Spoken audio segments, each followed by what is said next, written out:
the things that actually got me interested in Isha Yoga was a study of Zen Buddhism. And a lot of the things they say are very similar to what's being taught here. But would you say it's an inferior method of meditating to follow the breath, which is what they primarily use, and they sit for extended periods of time? See, now first of all you said whatever they do in Zen Buddhism, that's what we're doing here. First I want you to get this. As it is, Buddhist way of life is just about 2,400 years old. Zen is just about probably somewhere between 8 to 1,200 years old. The word Zen. Dhyan. You know what's dhyan? Dhyan means generally… See, the English word meditation doesn't mean anything, this must be understood. You can close your eyes and sit and that's called meditation. You can close your eyes and sit and do many things. You can do japa, tapa, dharana, dhyana, samadhi, pratyahara. Any number of possibilities are there. Or you might have just mastered the art of sleeping in vertical postures. So, the word dhyan indicates a particular dimension. Dhyan was taken on to outside the country, to China, where it became Chan.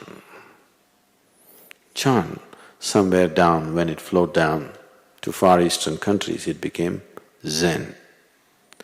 So, what became Zen is just a mispronunciation of the word dhyan or a language transmutation that happened as it traveled from culture to culture.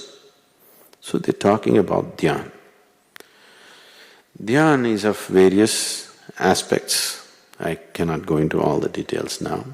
Now they're teaching you watching of the breath, which Buddha called as Satipatthana, but for ages yoga called it Anapanasati Yoga.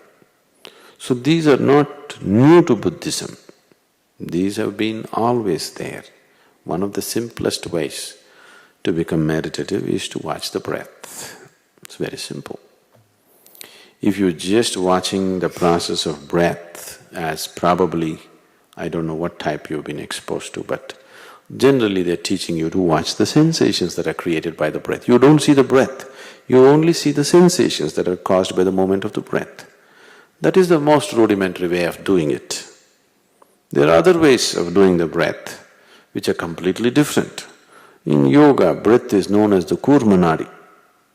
If you follow the breath, not by watching sensations, there are other ways to follow the breath itself, not the sensation. If you follow the breath, it will take you to that point where you are tied to the body.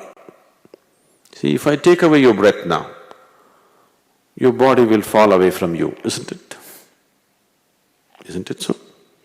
Right now it's your breath which is tying you to the body. So, not by watching the sensations, if you follow the very breath, right now you have no way of knowing the breath, you only know the sensations caused by the breath. Is it so? You understand what I'm saying? So if you follow the very breath, if you follow the kurmanadi, it will take you to that point where you're in touch with your body. Now you can make that point into your conscious process. That is, you're holding… Now if I hold this consciously. Like this, you can hold your body consciously. If you want, you can drop it any moment to get that freedom.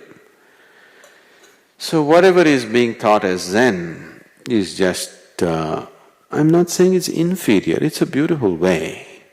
It's a very beautiful way, there's no question about that, if it's properly being transmitted.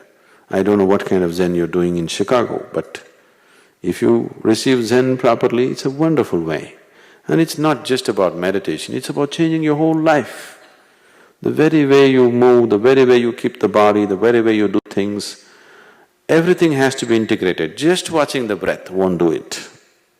Just watching the breath won't do it. The Zen monasteries, you need to understand, Zen was fundamentally for the monks. It's a 24-hour practice. It's a 24-hour practice. Every aspect, the way you cook, the way you cut the vegetable, the way you keep your garden, the way you keep the place, everything is part of the system. Only then Zen is truly an effective system. You just do Zen for half an hour or 1 hour, it doesn't mean much. It may have its benefits, but it doesn't mean much as a spiritual process. You must transform your whole life. Only then it has an overall impact on the system. For more on Sadhguru, visit www.ishafoundation.org.